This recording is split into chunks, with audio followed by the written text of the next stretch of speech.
বন্ধুরা কেমন আছেন? আজকে আমি রান্না করব আমার বাড়ির গাছের লাউ পাতা দিয়ে লাউ পাতুরি মাছ দিয়ে করব।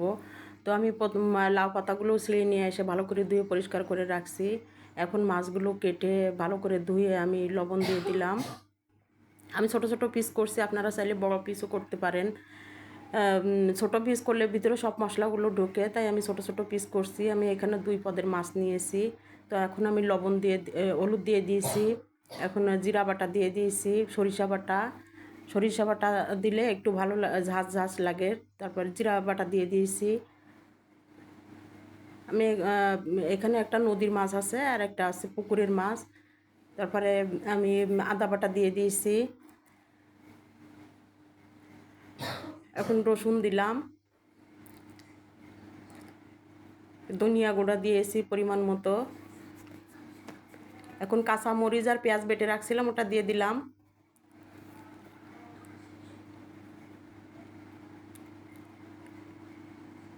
এখন শুকনো মরিচের গুঁড়া দিয়ে দিয়েছি, বেশি দিনে অল্প একটু দিয়েছি।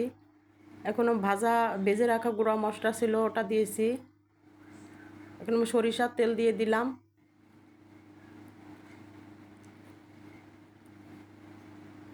হাত দিয়ে ভালো করে মেখে নিব, মাছগুলো যেন সব মশলাগুলো ভিতরে ঢুকে যায়।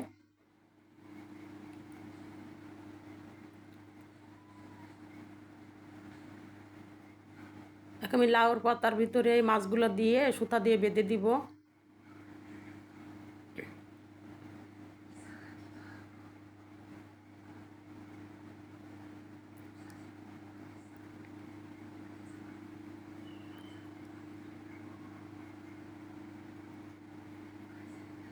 মাছ অনেকদিন ফ্রিজে থাকলে কেমন যেন হয়ে যায়, আর খাইতে ভালো লাগে না। তখন এই মাছগুলো বের করে ছোট ছোট টুকরা করে মশলা দিয়ে লাউ পাতার ভিতরে দিয়ে আপনারা রান্না করে খাবেন, দেখবেন ভালো লাগবে।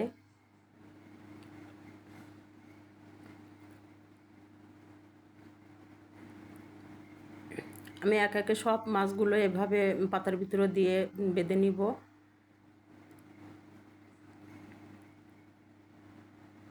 আমার সব মাছগুলো পাতার ভিতরে দেওয়া হয়ে গেছে। এখন আমি কড়াইতে তেল দিয়ে একে একে একে 3টা 4টা দিয়েছি।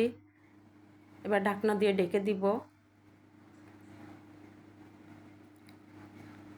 কিছুক্ষণ পর আমি উল্টে পাল্টে এপিঠ ওপিঠ ভেজে তুলে রাখবো।